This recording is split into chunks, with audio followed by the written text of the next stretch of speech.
Uno de los objetivos del nuevo sistema de justicia laboral es garantizar tu derecho de acceso a la justicia, que si tienes un conflicto laboral, tu defensa sea adecuada, que tus intereses los represente un especialista y no cualquier persona. Hoy hablaremos de los servicios gratuitos que brinda la Defensoría Pública Federal, cómo puedes acceder a ellos y lo más importante, que no te pongas en manos de personas que no tienen cédula profesional. Soy Verónica González, quédate porque aquí te defendemos.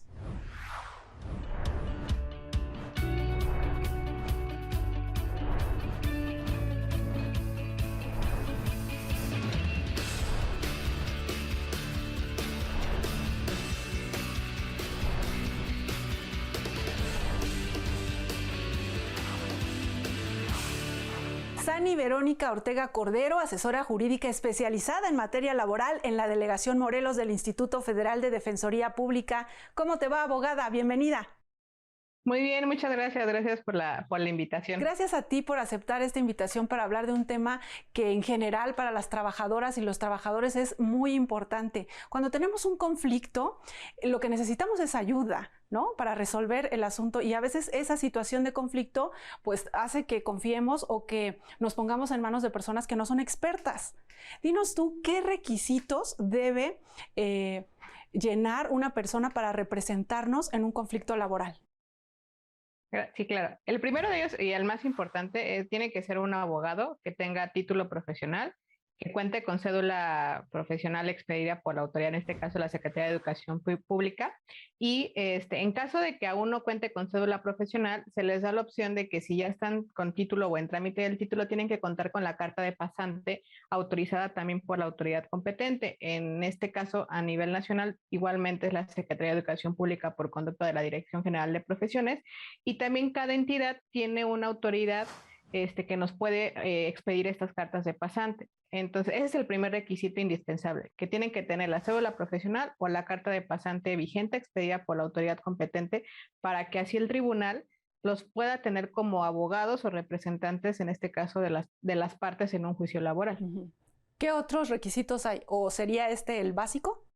Este es digamos que el requisito formal, el requisito básico, pero una vez que ya presentan este requisito y se presenta o inicia el juicio, el otro requisito es que el abogado debe de realizar su función adecuadamente, o sea, debe de ejercer su defensa a las partes de una manera adecuada. La obligación de los tribunales es vigilar precisamente que esta participación y el desenvolvimiento de los abogados sea por lo menos que cumpla con los mínimos requisitos indispensables que establece tanto la ley como algunos criterios de la Corte, bueno, de jurisprudencia o tesis, que establece que debe de ser una representación técnica y que no debe de presentar una manifiesta y sistemática incompetencia, ¿no? Entonces, ese es el otro requisito, pero se va viendo o se va desarrollando conforme va avanzando el procedimiento. En el caso del primer requisito, ¿qué sucede? A lo mejor esta pregunta es muy obvia, pero hay que precisarla. ¿Qué pasa si yo tengo un conflicto laboral y me pongo en manos de una persona que no tiene, para empezar, este título de licenciado? Pues el primer riesgo es que evidentemente la demanda o el escrito inicial que presentemos para iniciar el juicio o el procedimiento laboral, pues evidentemente posiblemente traiga irregularidades, ¿no? No sea bien planteado y por ende corramos el riesgo de que no podamos obtener una sentencia favorable a lo que estamos pidiendo. Evidentemente ese es lo primero que sucede, ¿no? Y lo segundo es que derivado de la obligación que tienen los tribunales de verificar que los abogados tienen que ser, tienen que ser personas que sí cuenten con cédula profesional, evidentemente no les van a reconocer a las partes, a los trabajadores o sus familiares, en el caso de beneficiarios, no les van a reconocer esa calidad de abogados a las personas que están designando. Y evidentemente, como no se puede quedar ninguna persona sin una defensa adecuada, mandarán o solicitarán que se les designe un abogado por parte de la Defensoría Pública Federal para poder representar en este caso a la persona en el juicio o en el procedimiento laboral. Y te estoy haciendo estas preguntas, abogada, porque ocurre, ¿no? Podría ser algo elemental decir, bueno, pues si necesito representación legal, pues tiene que ser un abogado, una persona con su cédula profesional. Pero te lo pregunto porque sucede. ¿Cuál ha sido tu experiencia allá en la Delegación Morelos? ¿Qué sucede? Aquí yo he identificado, voy a hacer un énfasis a los tribunales, que me parece que esta parte de la vigilancia y la obligación que tienen en este caso en el Estado de Morelos ha sido sumamente adecuado y completo, porque evidentemente ellos tienen que desde el primer escrito, desde su primera actuación, es verificar esta parte. Y cuando o cuando se designa a alguien que no es abogado, inmediatamente lo que hacen es designar a alguien bueno, solicitar a la delegación que nos designe a alguien de la defensoría, ¿no? ¿Qué es lo que yo he identificado? Que se da mucho el caso, me imagino que así es en la mayoría de las entidades, pero para hablar de Morelos, que hay personas pues que estilaban o se quedaron con la anterior reforma, que podía participar sin tener cédula profesional, que a lo mejor pudiera ser que tuvieran la experiencia, pero no nos da la certeza de que efectivamente nos van a defender adecuadamente. Yo he identificado específicamente un grupo de personas integrados, algunos que sí, al parecer sí son abogados, pero por otros que no, que lo que están, desconozco cómo acceden como una base de datos de información de familiares de trabajadores que han fallecido y los contactan para comentarles si no quieren hacer el procedimiento laboral, para en su caso poder solicitar o reclamar que se les designe como beneficiarios de esta persona que falleció y así poder recuperar sus aportaciones específicamente de las AFORES, ¿no? Del ahorro del fondo para el retiro. Pero ¿qué sucede? Como no, primero no son abogados, no les reconocen la calidad, ¿no? Y en segunda, pues a veces o la mayoría de las veces estas demandas que les hacen no vienen bien planteadas. Entonces, el tribunal les tiene, bueno, la palabra específica o el término jurídico se llama, los tienen que prevenir para que hagan estas aclaraciones. Y pues evidentemente la persona pues no lo va a poder hacer sola por sí misma, ¿no? Necesita el apoyo de un abogado. Necesita un asesor jurídico. Y entonces todas estas cosas que ocurren con las personas que no tienen este título, pues solo entorpecen el procedimiento, ¿no? O alargan de aquí a que les notifica la autoridad jurisdiccional, oye, esta persona no está titulada, busca una representación legal adecuada, pues la persona, el trabajador, está perdiendo tiempo. ¿Verdad? Exacto, sí, se atrasa. Digamos que si pudiera avanzar el procedimiento, en ese tiempo de que nos designan y tenemos que buscar al usuario, a lo mejor nos podemos tardar entre 3, 4 semanas, que es un tiempo pues que es un tiempo valioso. Vamos, ¿no?, a hacer una pausa, abogada, y de regreso nos comentas cómo ustedes, los servicios que están ofreciendo la asesoría jurídica especializada, además es gratuito. Vamos a la pausa y de regreso comentamos más sobre este tema. No se vayan.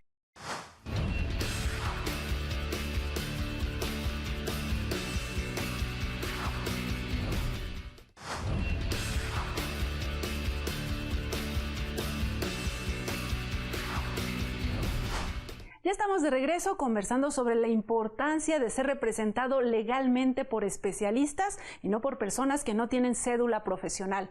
Y estamos hablando en materia laboral. Abogada, ya nos comentabas qué es lo que está sucediendo allá en Morelos, cómo es que algunas personas sin tener título, sin tener quizás hasta la experiencia necesaria, se acercan a las personas, les ofrecen sus servicios y qué es lo que sucede, que al final pues no logran resolver el asunto, el conflicto laboral. No, exactamente. Es ahí cuando nos designan a nosotros, los asesores jurídicos.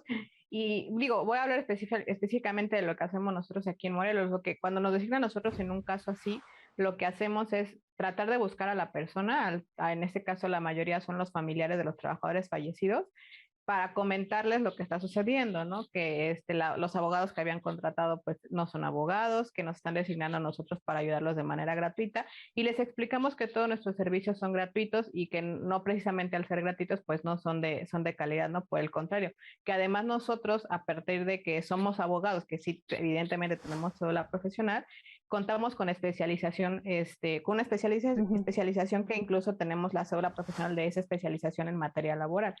Y gracias a esta parte, yo creo que la mayoría del 100% de los casos que en este caso me han tocado a mí, el 80% de ellos deciden sí quedarse con nosotros y ya no continuar con estas personas que pues, no son abogados, ¿no? Y el otro 20, digamos que a veces tratan de seguir con ellos, pero al final terminan regresando con nosotros.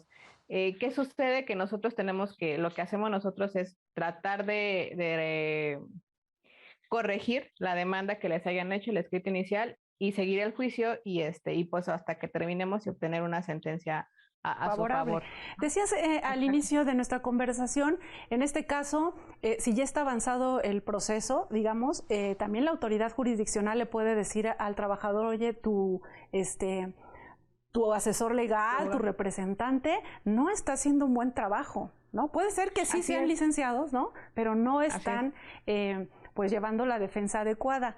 En ese caso, se les asigna también el caso a ustedes, a la Defensoría Pública. Así es, un poco comparárnoslo a lo que sucede en los asuntos penales. Hemos visto, digamos, muchos videos donde en las audiencias penales, tanto el Ministerio Público como el defensor no están haciendo bien el desarrollo de la audiencia y el juez suspende la audiencia y le dice, ¿ves qué? Pues para efecto de una adecuada defensa de ambas partes, revoco a este abogado y solicito que se designe uno nuevo si es de oficio o si es particular, mando a traer al de oficio, ¿no? En ese mismo caso, en materia laboral funciona igual. Si el juez advierte que el abogado que inicialmente, o sea, sí tiene cédula profesional, no está haciendo bien su trabajo, no desahoga los requerimientos, no desahoga las vistas, no hace las promociones o simplemente no llega a las audiencias, entonces en ese momento también les dirá a las partes, ¿sabes qué? Tu abogado no está cumpliendo con su obligación de una adecuada defensa y tú tienes derecho a tener esta representación técnica y adecuada y por ende voy a solicitar que se designe a un asesor de la Defensoría Pública Federal. Me ha tocado que en audiencias no lleguen los abogados particulares y yo tenga que de emergencia, o sea, en el mismo momento. ¿Y qué haces ahí para poderte, pues, allegar de toda la información y hacer esta defensa adecuada?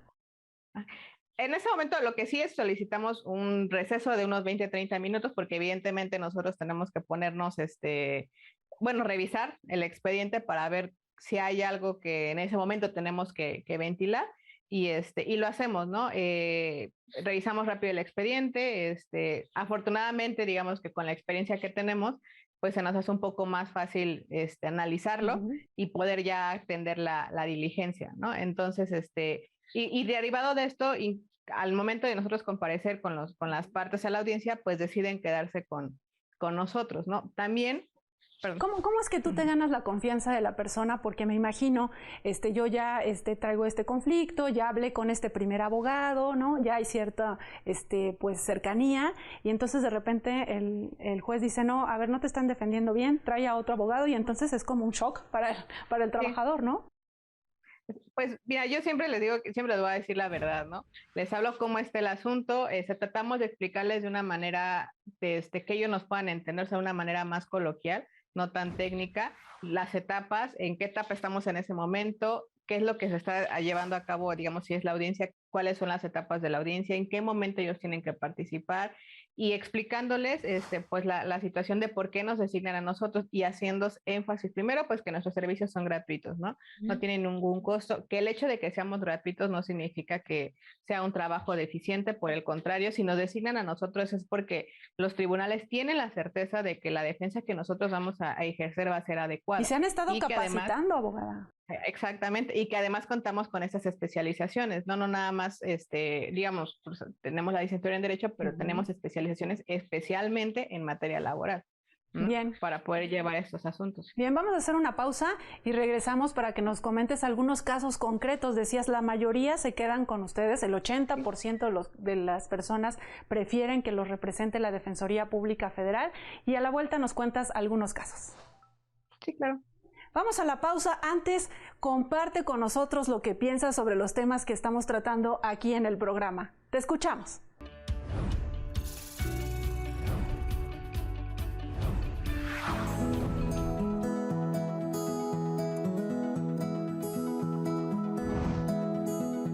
No puede ni debe, porque la ley en la actualidad requiere, la Ley Federal del Trabajo, las últimas reformas, exige que la persona que sea apoderado represente a un trabajador o a una empresa en materia laboral debe tener título y cédula profesional vigente.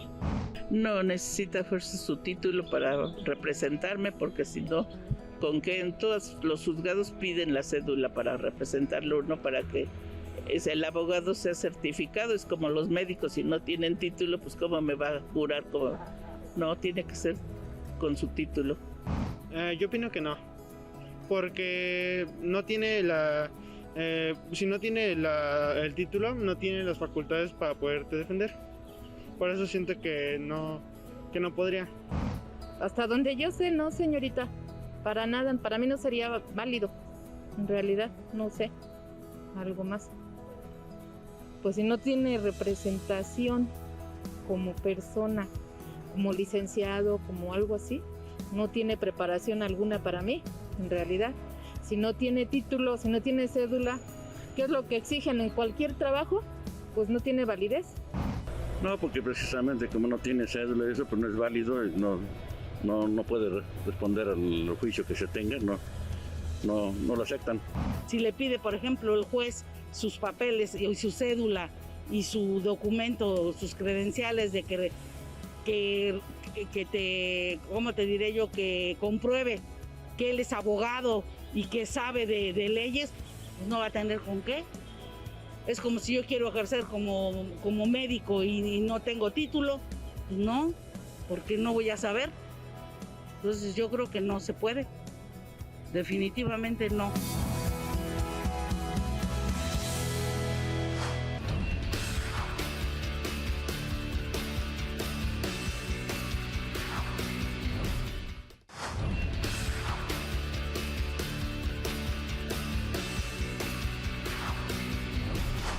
Ya estamos en la parte final del programa hablando sobre la importancia de que en conflictos laborales te defienda alguien que tenga título, que sea abogado.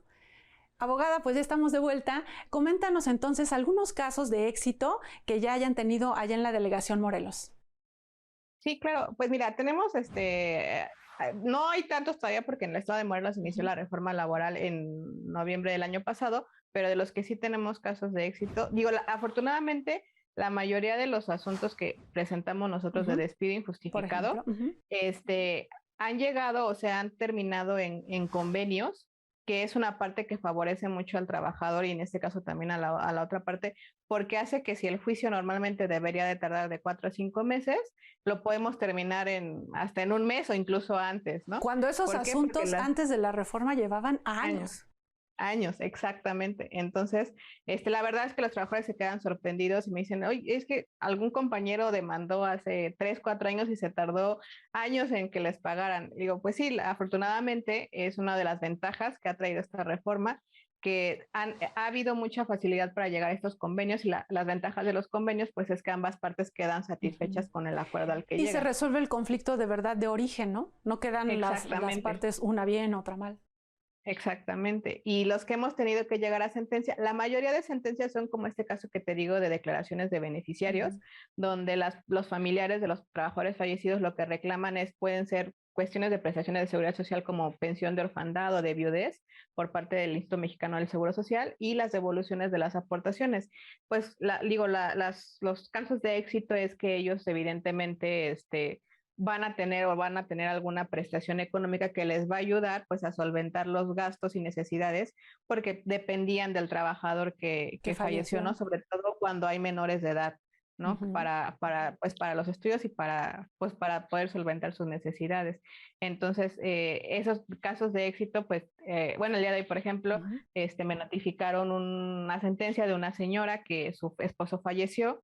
Ella estaba reclamando sus aportaciones del Afore y es una señora ya de 74, 75 años, no me acuerdo, y la declararon evidentemente beneficiaria por su esposo que falleció y le ordenaron en este caso a la Afore, en la que estaba afiliado su esposo, entregarle todos los recursos a la señora, ¿no? Y que son asuntos que pareciera que es un trámite y que la persona puede ir a la empresa y decir, bueno, denme las prestaciones que le correspondían a mi esposo, pero no es tan sencillo. Sí se ocupa tener un representante legal. Así es, sí, es necesario para que el asunto salga bien, ¿no? No para que estén dando varias vueltas y no puedan obtener una resolución favorable. Y como ese tipo, pues vemos, o sea, están declaraciones de beneficiarios, nosotros vemos lo de despidos injustificados y despidos injustificados o cualquier conflicto que el trabajador tenga con su parte patronal, nosotros lo podemos atender. Y abogada, y también en los casos no solo de conflictos, sino también, por ejemplo, para hacer efectivos sus derechos laborales, ¿no? Así es, sí. O sea, no necesariamente tiene que haber una cuestión de despido, ¿no? O sea, si hay alguna diferencia entre el trabajador y el patrón puede ser alguna prestación económica o algo en lo que no está de acuerdo, pues bueno, pueden acudir con nosotros para obtener la asesoría correspondiente. Y ya, si es necesario iniciar un juicio, pues lo haremos, ¿no? También aquí nosotros explicarles que si bien nosotros somos la Defensoría Pública Federal y atendemos asuntos del ramo federal o de cuando la parte patronal se dedica al ámbito federal, también podemos darles asesoría cuando no es de nuestra competencia. Les podemos explicar cómo es el procedimiento, la etapa, el juicio, lo que les corresponde. ¿Qué casos son o qué temas son los que se verían a nivel como local?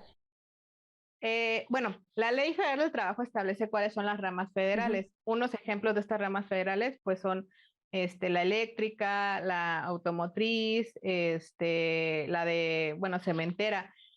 ¿Cuáles son los que no se encuentran en este rubro? Son locales, como por ejemplo, pues todo lo que tiene que ver con, no sé, se me ocurren las tiendas de autos, las tienditas de la esquina, de restaurantes, todo este tipo de escuelas, esos no son federales, son de rama local. Pero ustedes los pueden orientar.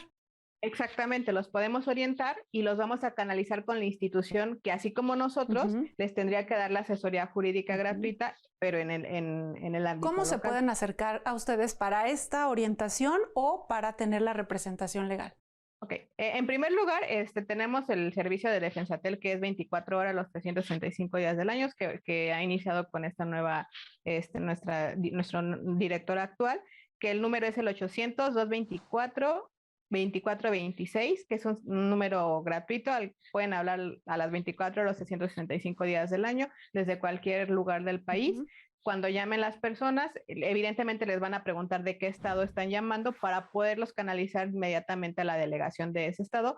Tenemos delegación en todos los estados del país y en todos tenemos asesores jurídicos, entonces van a poder ser atendidos debidamente. Ese es digamos que el número o el acceso más fácil, pero también tenemos pues nuestras redes sociales, ¿no? En Twitter, en Instagram, en Facebook de la Defensoría Pública Federal y en cualquiera de esos también ¿Se pueden acercar también dudas, por ahí? Claro. Exactamente. Claro. Escriben dudas y les contestan y lo mismo, se ponen en contacto para preguntarles de qué estado son y poder ya canalizarnos a nosotros, a los usuarios. Y nosotros, de hecho, la obligación de nosotros como asesores es buscar al usuario. O sea, si a nosotros nos dicen, le estamos canalizando a esta persona que se comunicó por Defensatel o nos escribió por Twitter o por Facebook, entonces aquí están sus datos de contacto y nuestra obligación es ponernos en contacto con estos usuarios y, bueno, si es por teléfono, atenderlos por teléfono y si es necesario una cita, darles esa cita. Abogada, pues muchas gracias. En conclusión, quienes nos ven a través de Justicia TV, tengan cuidado, pónganse en manos de un experto y en este caso busquen los servicios de la Defensoría Pública Federal. Sani Verónica Ortega Cordero, asesora jurídica especializada en materia laboral allá en la Delegación Morelos del Instituto Federal de Defensoría Pública. Gracias por acompañarnos. No, gracias por la invitación. A sus órdenes. También a usted, gracias por su atención. Soy Verónica González. Nos despedimos con una dosis de cultura. Les saludo desde el Museo Casa Estudio Diego Rivera y Frida Kahlo para invitarles a ampliar sus territorios de placer. Esta vez a través de la obra Pollera con Flores de Diego Rivera. Vamos a conocerla. Esta obra de 1938 plasma una representación de la vida cotidiana en nuestro país. Vemos a una mujer que lleva en las manos un opulento ramo de flores amarillas y, por supuesto, un ave que cuelga de cabeza. Con su rebozo azul, carga en la espalda una canasta donde pareciera traer más mercancías. Sus pies parecen estar en movimiento como si estuviera dando largos pasos. En esta acuarela sobre papel, Diego Rivera hizo algo diferente. Retrató a la pollera de perfil. No podemos ver su cara, pero sí la mirada de Rivera sobre la realidad del México que le tocó vivir. Muchos de los retratos que pintó Diego Rivera son de personas de las cuales no conocemos sus nombres. Lo que sí sabemos es su oficio. Es una vendedora de pollos y flores. El interés del pintor no es la cara de la mujer, sino la ropa y los objetos que porta, que son los elementos que nos permiten conocerla. Es la mirada del artista respecto al folclore tradicional y su inquietud por mostrar la diversidad cultural de México. Hasta aquí nuestro recorrido por la obra Pollera con Flores de Diego Rivera, un orgullo más de México.